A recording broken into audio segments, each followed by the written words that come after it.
അരുണം school of mysticism tantric reiki ക്ലാസിൻ്റെ മറ്റൊരു സെക്ഷനിലേക്ക് ഏവർക്കും വീണ്ടും സ്വാഗതം. റൈക്കിയുടെ, പ്രത്യേകിച്ച് താന്ത്രിക് റൈക്കിയുടെ മാന്ത്രിക ലോകത്തിൽ ഒത്തിരി വിഷയങ്ങൾ നമ്മൾ ഇതിനോടകം തന്നെ മനസ്സിലാക്കി, പഠിച്ചു, പ്രയോഗിച്ചു നോക്കി. അതിൻ്റെ വിവിധ തലങ്ങൾ മനസ്സിലാക്കിക്കൊണ്ട്, അനുഭവിച്ചുകൊണ്ട്, അനുഭവ പാഠങ്ങളാക്കിക്കൊണ്ട് നാം ഓരോരുത്തരും മുന്നിലേക്ക് പോയിക്കൊണ്ടിരിക്കുന്നു. ഒരു റൈക്കി താന്ത്രിക് ഹീലർ എന്നുള്ള നിലയിൽ നിങ്ങൾ ഓരോരുത്തരുടെയും മുന്നോട്ടുള്ള യാത്രയിൽ നമ്മുടെ ഈ പഠന ക്ലാസുകൾ, പാഠങ്ങൾ വളരെയധികം പ്രയോജനപ്പെടുന്നുണ്ട് എന്നറിഞ്ഞതിൽ വളരെയധികം സന്തോഷമുണ്ട്.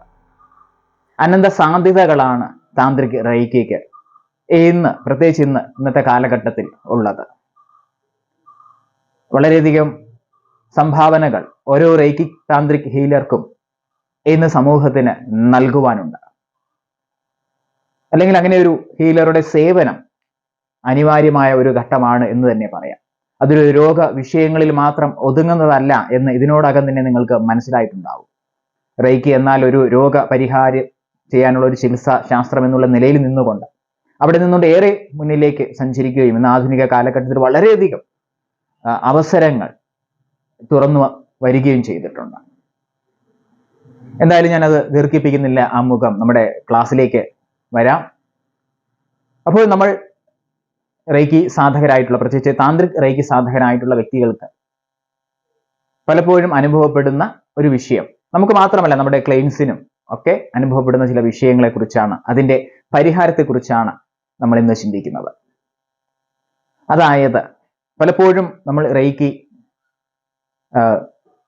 ചെയ്യുമ്പോൾ മറ്റുള്ളവരുടെ പ്രശ്നങ്ങളെ പരിഹരിക്കുകയാണ്, അവരുടെ കാർമ്മികമായിട്ടുള്ള, ഒരുപക്ഷെ ജന്മജന്മാന്തരമായിട്ടുള്ള കാർമ്മിക ഫലങ്ങളെയാണ് നാം ഹീല് ചെയ്യുന്നത്. അപ്പോൾ അങ്ങനെ ഹീല് ചെയ്യുന്ന ഘട്ടങ്ങളിൽ പലപ്പോഴും നിങ്ങൾക്ക് അനുഭവപ്പെട്ടിട്ടുണ്ടാകാം, അത് അനുഭവപ്പെടാതിരിക്കാൻ തരമില്ല. കാരണം കർമ്മഫലങ്ങൾ എന്ന് പറയുന്നത് എനർജി എക്സ്ചേഞ്ച് പോലെ അത് സംഭവിച്ചുകൊണ്ടിരിക്കുന്നതാണ്. നമ്മൾ നേരത്തെ ചർച്ച ചെയ്ത വിഷയമാണ് അതൊക്കെ.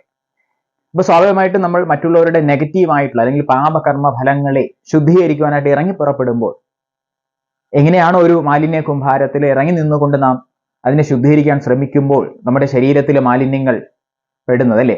ഒരു മാലിന്യ കൂമ്പാരത്തിൽ അല്ലെങ്കിൽ ഒരു മാലിന്യ കുഴിയിൽ ഇറങ്ങി നിന്ന് നമ്മൾ പ്രവർത്തിക്കുമ്പോൾ തീർച്ചയായിട്ടും നമ്മുടെ ശരീരത്തിൽ മാലിന്യങ്ങൾ ഉണ്ടാകും, മാലിന്യങ്ങളുടെ അംശങ്ങൾ തീർച്ചയായിട്ടും പെടും എന്നുള്ള കാര്യത്തിൽ യാതൊരു സംശയവും, അല്ലേ? അല്ലാതെ നമുക്ക് ഒരിക്കലും വൃത്തിയാക്കാൻ പറ്റില്ല, അല്ലേ? നമ്മളൊരു വീട് വൃത്തിയാക്കുമ്പോൾ തന്നെ അതുപോലെ തന്നെയാണ് വീട്ടിലുള്ള മാലിന്യങ്ങൾ നമ്മൾ വൃത്തിയാക്കുമ്പോൾ സ്വാഭാവികം നമ്മുടെ ശരീരത്തിലും മാലിന്യങ്ങൾ പെടും. പിന്നീട് അതിനുശേഷം നമ്മൾ ഫ്രഷ് ആവുന്നു, കുളിക്കുന്നു, അങ്ങനെയൊക്കെ ഒത്തിരി മാർഗങ്ങളിലൂടെ അത് പിന്നെ ശുദ്ധീകരിക്കണം. എന്തായാലും നമ്മൾ മനസ്സിലാക്കുന്ന ഒരു കാര്യം, അത്തരത്തിൽ മറ്റുള്ളവരുടെ പ്രശ്നങ്ങൾ പരിഹരിക്കാൻ ഇറങ്ങി പുറപ്പെടും അല്ലെങ്കിൽ പരിഹരിക്കാൻ ശ്രമിക്കുമ്പോൾ സ്വാഭാവികമായിട്ടും അവരുടെ കർമ്മഫലങ്ങൾ, നെഗറ്റീവ് കർമ്മഫലങ്ങൾ നമ്മുടെ ഓറയിലും ബാധിക്കാം. ഓറയിലൂടെ നമ്മുടെ ശരീരത്തിലേക്ക്, സൂക്ഷ്മ ശരീരത്തിലേക്കും ഒപ്പം തന്നെ സ്ഥൂല ശരീരത്തിലൊക്കെ തന്നെ അത് പ്രവേശിക്കുകയും ഒത്തിരി അസ്വസ്ഥതകൾ, ഒത്തിരി പ്രോബ്ലംസ് നമുക്ക് നൽകുകയും ചെയ്യും. എന്നാൽ യഥാർത്ഥത്തിൽ റൈക്കി സാധകൻ എന്നുള്ള നിലയിൽ അതൊരു അല്പസമയത്തേക്ക് നീണ്ടു നിൽക്കുന്നതാകാം. പിന്നീട് നമ്മൾ റൈക്കി സാധന ചെയ്യുമ്പോൾ, നമ്മൾ നിത്യസാധനയൊക്കെ ചെയ്തു വരുമ്പോൾ സ്വാഭാവികമായിട്ടൊന്ന് മാറിപ്പോവുകയും ചെയ്യും. എങ്കിലും കുറച്ചു നേരത്തേക്കാണെങ്കിൽ പോലും നമുക്കത് ചില വിഷമങ്ങൾ നൽകുന്നുണ്ട്. അത് ഒരു പടി കൂടി മുന്നിലേക്ക് കടന്നാൽ പല സാധകർക്കും കൂടുതൽ സമയത്തേക്ക് അത് നിലനിൽക്കുന്നതായിട്ടും അത്തരം പ്രോബ്ലംസ്, അതിൻ്റെ എഫക്റ്റ് നിൽക്കുന്നതായിട്ടും ഒപ്പം തന്നെ അത് ഒരുപക്ഷെ ദീർഘിപ്പിച്ച് പോകുമ്പോൾ അവരിൽ ഒരു റൈക്കി സാധകൻ എന്നുള്ള നിലയിൽ അതൊരു വിഷമഘട്ടത്തിലേക്ക് അവരെ എത്തിക്കുന്നതായിട്ട് ഒരുപാട് റൈക്കി സാധകർ പറയാറുണ്ട്. മറ്റുള്ളവർക്ക് റൈക്കി നൽകുമ്പോൾ അത് എനിക്ക് ബാധിക്കുന്നു എന്ന് പറഞ്ഞിട്ട്. അപ്പൊ അവിടെ തീർച്ചയായിട്ടും അത് സംഭവിക്കുന്നുണ്ടെന്ന് വെച്ചാൽ തീർച്ചയായിട്ടും ഉണ്ട്, അങ്ങനെ ഒരു പ്രോബ്ലം ഉണ്ട്. കാരണം നമുക്കറിയാം, നമ്മളൊരു മനുഷ്യനാണ്, അല്ലെ? ഓരോ റൈക്കി സാധകനും മനുഷ്യൻ കൂടിയാണ്. അപ്പോൾ മനുഷ്യന്റെ സ്ഥൂല ശരീരവും സൂക്ഷ്മ ശരീരവും രൂപപ്പെട്ടിരിക്കുന്ന ഊർജ്ജഘടനയുണ്ട്. അതിന് പ്രത്യേകിച്ച് അതിൻ്റെതായിട്ടുള്ള ഒരു സ്വഭാവ സവിശേഷതകളുണ്ട്, പ്രത്യേകിച്ച് നെഗറ്റീവ് പോസിറ്റീവ് തലങ്ങൾ, അല്ലെ? ഒന്ന് മറ്റൊന്നിനെ ആകർഷിക്കുന്നതാണ്. അതാണ് എനർജി എക്സ്ചേഞ്ചിലൂടെ സംഭവിക്കുന്നത്. സ്വാഭാവികമായിട്ട് നമ്മൾ പാപകർമ്മ ഫലങ്ങൾ എന്ന് പറയുമ്പോൾ, നെഗറ്റീവ് എനർജി എന്ന് പറയുമ്പോൾ, നെഗറ്റീവ് എനർജി ആയിട്ടാണ് അതിനെ കാണുന്നത്. നെഗറ്റീവ് എനർജി എന്ന് പറയുമ്പോൾ അതിനെ ശുദ്ധീകരിക്കാൻ ശ്രമിക്കുമ്പോൾ നമ്മുടെ പോസിറ്റീവ് എനർജി എന്ത് ചെയ്യുന്നു, നമ്മൾ അങ്ങോട്ട് കൊടുത്തുകൊണ്ടാണ്, ഒരു ക്ലയന്റിന് കൊടുത്തുകൊണ്ടാണ് നമ്മൾ ശുദ്ധീകരിക്കുന്നത്. ആ പോസിറ്റീവ് എനർജിയാണ് റേക്കി എന്ന് പറയുന്നത്. പൂർണ്ണമായിട്ടും റേക്കി പോസിറ്റീവ് എനർജിയാണ്, അവിടെ നെഗറ്റീവിന്റെ അംശം പോലും ഇല്ല. അപ്പൊ നമ്മൾ മറ്റുള്ള നമ്മൾ കോസ്മിക്കിൽ നിന്നാണ് എടുക്കുന്നത് പോസിറ്റീവ് എനർജി റേക്കി. അത് എടുത്തുകൊണ്ട് നമ്മളിലൂടെ എന്ത് ചെയ്യുന്നു, നമ്മുടെ കൈകളിലൂടെ നമ്മൾ കൊടുക്കുന്നു. അപ്പൊ സ്വാഭാവികമായിട്ടും അതിൽ ഉണ്ടാവുന്ന എനർജി എക്സ്ചേഞ്ച് എന്ന് പറയുന്നത് ആ പോസിറ്റീവ് എനർജി അങ്ങോട്ട് പോകുമ്പോൾ അവിടെ നിന്ന് നെഗറ്റീവ് എനർജി നമ്മളിലേക്ക് വരുന്നുണ്ട്. അത് നമ്മൾ പല രീതിയിൽ അത് ശുദ്ധീകരിച്ച് വിടുന്നുണ്ടല്ലേ. നമ്മൾ ആ ടെക്നിക്കുകളൊക്കെ പഠിച്ചു വരുന്നു. ഇനിയും ഒത്തിരി കാര്യങ്ങൾ ടെക്നിക്കുകൾ നമുക്ക് പഠിക്കാനുണ്ട്.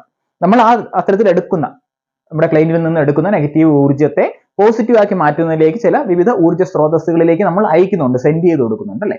അങ്ങനെയൊക്കെ ചെയ്യുന്ന ഘട്ടത്തിലും നമ്മൾ നേരത്തെ പറഞ്ഞ ഒരു മനുഷ്യനാണെന്നുള്ള രീതിയിൽ നമ്മുടെ മാനുഷികമായിട്ട് വികാരങ്ങൾ ഉണ്ടാകും.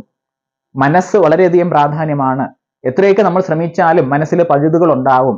അതിലൂടെ ഈ പറയുന്ന ക്ലയന്റിൽ നിന്ന് നെഗറ്റീവായിട്ടുള്ള ഊർജ്ജ സ്രോതസ് നമ്മളില്, നമ്മുടെ ശരീരത്തില് വന്നു പെടാറുണ്ട്. എന്താണ്, നമ്മുടെ ഓറയിലും മറ്റുമൊക്കെ തന്നെ. അപ്പൊ അതാണ് ഇതിന്റെ കാരണമായിട്ട് മാറുന്നത് സ്വാഭാവികമായിട്ട്. ഞാൻ നേരത്തെ പറഞ്ഞ പോലെ മാലിന്യ കൂമ്പാരത്തിൽ ഇറങ്ങി പ്രവർത്തിക്കുമ്പോൾ സ്വാഭാവികമായിട്ടും മാലിന്യത്തിന്റെ ഒരു അംശമെങ്കിലും പറ്റാതെ നമുക്ക് ഒരിക്കലും ശുദ്ധീകരിക്കാൻ സാധിക്കില്ല.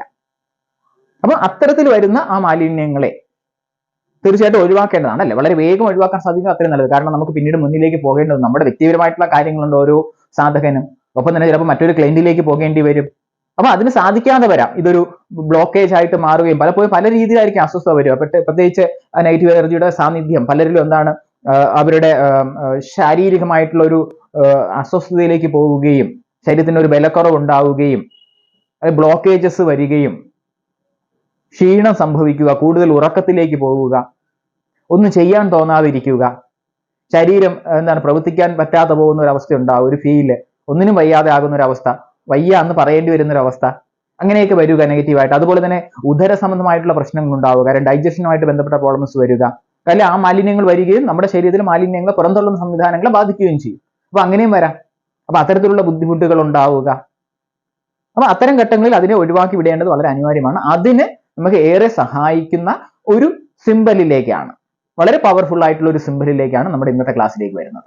ഇത് ഈ പറയുന്ന രീതിയിൽ അത്തരം നെഗറ്റീവ് ഊർജ്ജ സ്രോതസ്സുകളെ ഒഴിവാക്കാനായിട്ട് നമുക്ക് ഉപയോഗിക്കാൻ സാധിക്കും.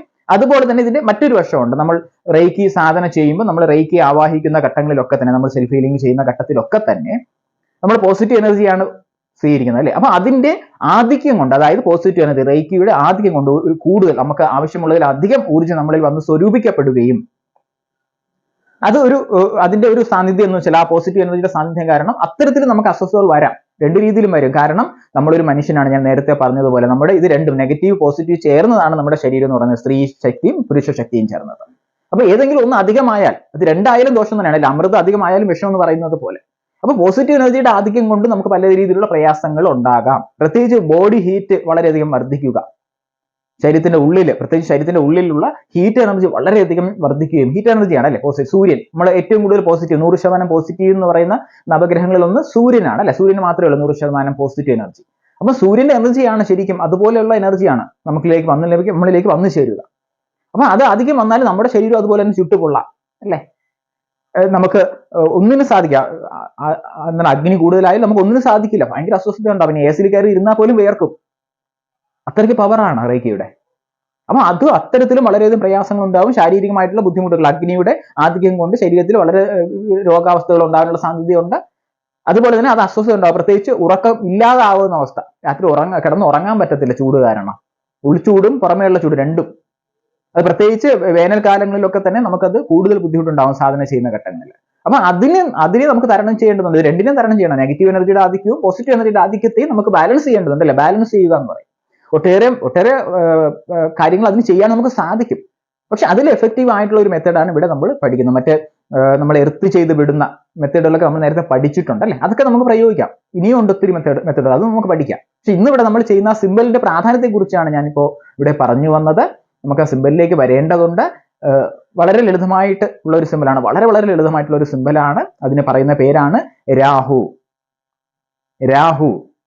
ഒരുപക്ഷെ ജ്യോതിശാസ്ത്രമൊക്കെ പഠിക്കുന്നവരാണെങ്കിൽ നിങ്ങൾക്ക്, അല്ലെങ്കിൽ നമ്മൾ കേട്ടിട്ടുണ്ടല്ലേ, രാഹു എന്ന് കേൾക്കാത്ത ആരും ഉണ്ടാവില്ല അല്ലെ. നവഗ്രഹങ്ങളിൽ ഒന്നാണ് രാഹു എന്ന് പറയുന്നത്. വളരെയധികം നെഗറ്റീവ് ഇതായിട്ട് നമ്മുടെ ജ്യോതിശാസ്ത്രത്തിൽ കണ്ടുവരുന്ന, അല്ലെങ്കിൽ എല്ലാവരും പറഞ്ഞു പരത്തിയിരിക്കുന്ന, അല്ലെങ്കിൽ എല്ലാവരും ഭയപ്പെടുന്ന ഒരു പേരാണ് രാഹു, അല്ലെങ്കിൽ രാഹു കേതുക്കൾ എന്നൊക്കെ പറയുന്നത്. പക്ഷെ രാഹു എന്ന് പറയുന്ന ഒരു വിഷയം നമ്മുടെ റേക്കിയിലേക്ക് വരുമ്പോൾ വളരെ പവർഫുൾ ആയിട്ടുള്ള ഒരു എനർജി സ്രോതസ്സാണ്, അല്ലെങ്കിലും ഒറിജിനൽ ആയിട്ടും. കാരണം അതിന്റെ ഒരു പോയിന്റിലേക്ക് നമുക്ക് വരാം. റേക്കിയെ നമ്മൾ റേക്കിയിലല്ല പൊതുവെ നമ്മൾ ആ രാഹുവിനെ നമ്മൾ പറയുന്ന ഒരു ഊർജത്തിന്റെ ഒരു ഘടനയെ പറയുന്ന രീതിയുണ്ട്. അതായത് മേഘങ്ങളിൽ നിന്ന്, അല്ലെ, മേഘങ്ങൾ നമ്മൾ മഴക്കാലത്തൊക്കെ മേഘങ്ങൾ കൂട്ടിയിടിച്ച്, അല്ലെ, അതില് ഉള്ള ഊർജ്ജങ്ങൾ, എനർജികൾ എന്ന് പറഞ്ഞാൽ അനന്തമായിട്ടുള്ള, അല്ലെ, വളരെയധികം ശക്തമായിട്ടുള്ള എനർജി ആണ് മേഘങ്ങൾക്കുള്ളിലുള്ളത്. അത് മേഘങ്ങൾ കൂട്ടിയിടിച്ച് മേഘ വിസ്ഫോടനങ്ങളായിട്ട് മാറി അതിൽ നിന്ന് എന്താണ് ഇടിമിന്നൽ, അല്ലെ, ഇടിമിന്നൽ എല്ലാവർക്കും അറിയാവുന്ന വിഷയമാണ്. ഇടി മേഘങ്ങൾ തമ്മിൽ കൂട്ടിയിടിക്കുന്ന സൗണ്ട്, അല്ലെ, ശബ്ദം കേൾക്കും നമ്മൾ. അതിനുശേഷം എന്തുണ്ടാകുന്നു? മിന്നൽ ഉണ്ടാകുന്നു, അല്ലെ. ഈ മിന്നൽ എവിടേക്ക് വരുന്നു? ഭൂമിയിലേക്ക്, അല്ലെ, ഭൂമിയിലേക്ക് വന്ന് ഭൂമിയിലേക്ക് ആഴങ്ങളിലേക്ക് പോകുന്നുണ്ട്, അല്ലെ, ആഴങ്ങളിലേക്ക് ഭൂമി വലിച്ചെടുക്കുന്നുണ്ട്, അല്ലെങ്കിൽ ഭൂമിയിലേക്ക് പോകുന്നു, എർത്താവുന്നുണ്ട്. അപ്പൊ മേഘങ്ങളെ എർത്ത് ചെയ്യുന്നു, അല്ലെ, മേഘങ്ങളിൽ നിന്ന് ആ എനർജിയെ, ആവുന്ന എനർജിയെ എർത്ത് ചെയ്യുന്ന സംവിധാനം, അല്ലെ, ആ എനർജിയാണ് രാഹു എന്ന് പറയുന്നത്. ആ എർത്തിങ്, ആ മിന്നൽ, ഇടി, കേതു, ഇടി എന്ന് പറയുന്ന ശബ്ദം കൂട്ടിയിരിക്കുന്ന ഇടി, കേതു, ആ മിന്നലായിട്ട് പ്രവഹിക്കുന്നത് രാഹു. അതുകൊണ്ടാണ് ജ്യോതിശാസ്ത്രത്തിൽ രാഹുവിനെ ഇലക്ട്രിസിറ്റിയുടെ കാരകനായി കൂടി കണ്ടിരിക്കുന്നത്. ഇലക്ട്രിസിറ്റി, ഇലക്ട്രോണിക്സ് ഉൽപ്പന്നങ്ങളൊക്കെ രാഹുവാണ്. കാര്യം അതിന്റെ ഉള്ളിലേക്ക് വരുന്ന ഇലക്ട്രിസിറ്റി എന്ന് പറയുന്ന ഊർജ്ജം എന്താണ്? രാഹുവാണ്. അപ്പോൾ അതാണ് ഇവിടെ നമ്മുടെ സിംബലായിട്ട് നമ്മൾ ഉപയോഗിച്ചു വരുന്നത്. ലോകമെമ്പാടും ഉപയോഗിച്ചു വരുന്ന റേക്കി സിംബലാണ് കേട്ടോ. റേക്കിയുടെ ഒരു എന്താണ് മറ്റൊരു തലത്തിൽ നിന്നുണ്ട്. നമ്മുടെ ഉസൂയി റേക്കിയുടെ ഒരു ഭാഗം അല്ലെങ്കിൽ പോലും പിന്നീട് വികസിപ്പിച്ചെടുത്ത ഒരു മെത്തേഡിൽ നിന്നുകൊണ്ടാണ് രാഹു സിംബൽ വന്നിട്ടുള്ളത്. അപ്പൊ ഈ രാഹു സിംബലിനെ ഉപയോഗിച്ചുകൊണ്ട് നമുക്ക് ഈ പറഞ്ഞ രണ്ട് ഘട്ടങ്ങളിൽ എന്ത് ചെയ്യാൻ? നമ്മുടെ ബോഡിയിൽ നിന്നും ആ എനർജി എന്താണ് എർത്ത് ചെയ്യാൻ സാധിക്കും. എങ്ങനെയാണോ ഇടിമിന്നൽ വന്നല്ലേ, ഇടിമിന്നൽ പതിച്ചുകൊണ്ട് ഇടിമിന്നൽ എന്താണ്? ഇടിമിന്നൽ അത്ര ശക്തമാണല്ലേ, നമുക്കറിയാം. അത്ര ശക്തമായിട്ടുള്ള ഒരു എനർജി സ്രോതസ് വന്നിട്ട് എന്ത് ചെയ്യുന്നു?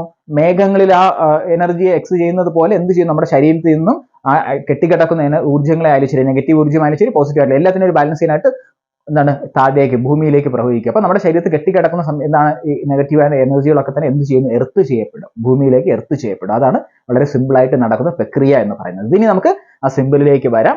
വളരെ സിമ്പിൾ ആയിട്ടുള്ള ഒരു സിമ്പിളാണ്, ശ്രദ്ധിക്കുക. മുകളിൽ നിന്നും താഴേക്ക് തന്നെയാണ് ഈ സിമ്പിൾ വരയ്ക്കേണ്ടത്. ഇത്രയേ ഉള്ളൂ. ശ്രദ്ധിച്ചു നോക്കുക. വളരെ സിമ്പിളാണ്. ഇത് നിങ്ങൾ കണ്ടിട്ടുണ്ട്, നിങ്ങൾക്ക് അറിയാവുന്ന ഒരു സിമ്പലാണ്. എന്തുകൊണ്ട്? യെസ്, നമ്മുടെ ഇലക്ട്രിസിറ്റിയുടെ സിമ്പലാണ്. KSEBയുടെ ഒക്കെ ചിഹ്നങ്ങളിൽ നമ്മൾ ശ്രദ്ധിച്ചു കഴിഞ്ഞാൽ ഇത് കാണുവാൻ സാധിക്കില്ല. ഇലക്ട്രിസിറ്റിയുടെ സിമ്പൽ കൂടിയാണ്. ഇതിനെയാണ് രാഹു സിമ്പൽ എന്ന് പറയുന്നത്. രാഹു സിമ്പൽ എന്ന് പറയുന്നത്. ഇത് വളരെ ഫലപ്രദമായിട്ട് നമുക്ക് ഉപയോഗിക്കാൻ സാധിക്കും. ഇതെങ്ങനെ ഉപയോഗിക്കണം? അതാണ് അടുത്ത സ്റ്റെപ്പ്. രാഹു സിമ്പൽ വരയ്ക്കുവാൻ പഠിച്ചു അല്ലേ? വളരെ എളുപ്പമാണ്. 2 ലൈൻ വന്നിട്ട് പിന്നീട് താഴേക്ക് പോകുന്നു. ഇത് മുകളിൽ നിന്ന് ആ എനർജി വരുന്നതും നമ്മുടെ ബോഡിയിലേക്ക് പ്രവേശിച്ച് എന്ത് ചെയ്യുന്നു? അത് എർത്തായി പോകുന്നു. ഇത് മനസ്സിൽ സങ്കല്പിക്കേണ്ടുന്ന കാര്യം. ഇത് നമുക്ക് നമ്മൾ സ്വയം ഉപയോഗിക്കാൻ സാധിക്കും. അത് ഒരു ക്ലയന്റിന് ആവശ്യമാണെന്ന് വരുന്ന ഘട്ടത്തിൽ നമുക്ക് തീർച്ചയായിട്ടും ക്ലയന്റിനും ഇത് ഉപയോഗിക്കാം. ഏതെങ്കിലും ഊർജ്ജങ്ങൾ അങ്ങനെ ഇരിക്കുന്ന ഒരു പ്രദേശമുണ്ട്, അല്ലെങ്കിൽ ഒരു വീട്, ഏതെങ്കിലും വസ്തുക്കൾ ഉണ്ടെങ്കിൽ അതിനും നമുക്ക് ഈ സിമ്പൽ യൂസ് ചെയ്യാം. എവിടെ യൂസ് ചെയ്യാം? അങ്ങനെയുള്ള ഘട്ടത്തിൽ മാത്രം എർത്ത് ചെയ്യേണ്ടുന്ന ഒരു ആവശ്യം വന്നാൽ മാത്രം ഉപയോഗിക്കുക, അല്ലാതെ നമുക്ക് ഉപയോഗിക്കേണ്ട ആവശ്യമില്ല. വളരെ പവർഫുൾ ആയിട്ടുള്ള സിമ്പലാണ് കേട്ടോ. എങ്ങനെയാണോ ഇടിമിന്നൽ തന്നെയാണ്. വജ്രശക്തി എന്നൊക്കെ നമുക്ക് പറയാവുന്ന രീതിയിലുള്ള. അപ്പൊ ഇതെങ്ങനെ പ്രയോഗിക്കണം? ഇതിനെങ്ങനെ നമ്മൾ ആക്ടിവേറ്റ് ചെയ്യണം? വളരെ സിമ്പിൾ ആണ്. നമ്മൾ ഇതിന്റെ ആദ്യം എന്താണ് വരയ്ക്കേണ്ടത്? ആദ്യം നമ്മുടെ പവർ സിമ്പൽ ചോക്കൂറെ വരച്ചിട്ട് രണ്ടാമതായിട്ട് നമ്മുടെ രാഹു സിമ്പൽ വരയ്ക്കുക. അതിനുശേഷം വീണ്ടും എന്ത് ചെയ്യണം?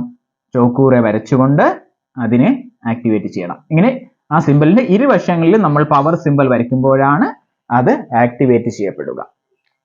ഇങ്ങനെ വേണം നമ്മൾ സിമ്പൽ യൂസ് ചെയ്യാൻ. ചോക്കൂറെ രാഹു ചോക്കൂറെ, ചോക്കൂറെ രാഹു ചോക്കൂറെ, ചോക്കൂറെ രാഹു ചോക്കൂറെ.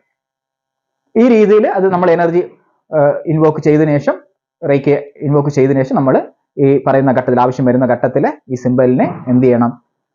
ബോഡിയിൽ, നമ്മുടെ ശരീരത്താണെങ്കിൽ, ഒരു വ്യക്തിയുടെ ശരീരത്താണെങ്കിൽ ടോപ്പിൽ നിന്നും, നമ്മുടെ ശിരസിന് മുകളിൽ ഭാഗത്ത് നിന്നും എന്താണ് വരച്ച് താഴേക്ക് മൂലാധാര ചക്രത്തിലൂടെ താഴേക്ക് വിടുന്നതായിട്ട് സങ്കല്പിച്ചുകൊണ്ട് എന്ത് ചെയ്യണം?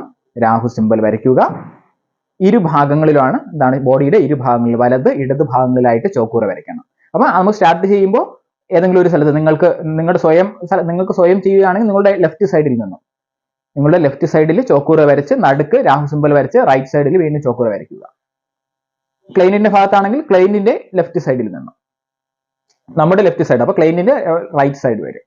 മാറിപ്പോയാലും വിഷമിക്കേണ്ട കാര്യമൊന്നുമില്ല. രണ്ട് രീതിയിൽ ഉപയോഗിക്കാം. അപ്പുറം അങ്ങോട്ട് മാറിയാലും രണ്ട് ചോക്കൂറയാണ്, മാറിപ്പോയാലും വിഷമിക്കേണ്ട കാര്യമില്ല. അങ്ങനെയാണ് അത് ഉപയോഗിക്കേണ്ടത്. ബോഡിയിൽ കൃത്യം നടുക്ക് ഭാഗത്തായിട്ട് രാഹു സിമ്പല് വരയ്ക്കണം, എർത്ത് ചെയ്യണം. സങ്കല്പിച്ചിട്ട് വരച്ചതിന് ശേഷം ടാപ്പ് ചെയ്യേണ്ട കാര്യം നേരത്തെ പറഞ്ഞ പോലെ തന്നെ മറ്റ് യന്ത്രങ്ങൾ ടാപ്പ് ചെയ്യുന്ന പോലെ 3 പ്രാവശ്യം ടാപ്പ് ചെയ്ത ശേഷം ഹീൽ ചെയ്യുക. മനസ്സിൽ ചാൻഡ് ചെയ്യുക. എന്താണ്? ചോക്കൂറെ രാഹു ചോക്കൂറെ, ചോക്കൂറെ രാഹു ചോക്കൂറെ എന്ന് പറഞ്ഞ് ചാൻഡ് ചെയ്തുകൊണ്ട് ഇത് കൊടുത്തുകൊണ്ടിരിക്കുക. ഒരല്പനേരം കൊടുത്താൽ മതി. വളരെ വേഗം തന്നെ എന്താണ് ഇത് എർത്തായിട്ട് എനർജി ബാലൻസ്ഡ് ആകും. ഇതാണ് നമ്മുടെ എന്താണ് രാഹു സിമ്പൽ. തീർച്ചയായിട്ടും എന്ത് വേണം? പ്രയോഗിക്കണം അല്ലെ? പ്രയോഗിച്ചാലേ നമുക്ക് അതിന്റെ ഗുണഫലങ്ങളെ വ്യക്തമായിട്ട് മനസ്സിലാവുകയുള്ളൂ. നിങ്ങൾക്ക് അങ്ങനെ എനർജി പ്രോബ്ലംസ് വരുന്ന ഏതെങ്കിലും തരത്തിൽ എനർജി ബ്ലോക്കേജസിനെയൊക്കെ നീക്കാൻ വളരെ പവർഫുൾ ആണ്. ബ്ലോക്കുകളെയൊക്കെ നീക്കം ചെയ്യാനായിട്ട് രാഹു സിമ്പൽ സൂപ്പർ ആണ്. നല്ല രീതിയിൽ പ്രയോഗിക്കുക, പ്രയോഗിച്ച് പഠിക്കുക, എന്നിട്ട് മുന്നേറുക. വീണ്ടും നമുക്ക് ഒത്തിരി ടെക്നിക്കുകളുമായിട്ട്, താന്ത്രിക ടെക്നിക്കുകളുമായിട്ട്, റേക്കി താന്ത്രിക ടെക്നിക്കുകളുമായിട്ട് വരും ക്ലാസ്സുകളിൽ വീണ്ടും കാണാം. അതുവരെ രാഹുവുമായിട്ട് മുന്നേറുക. നന്ദി, നമസ്കാരം.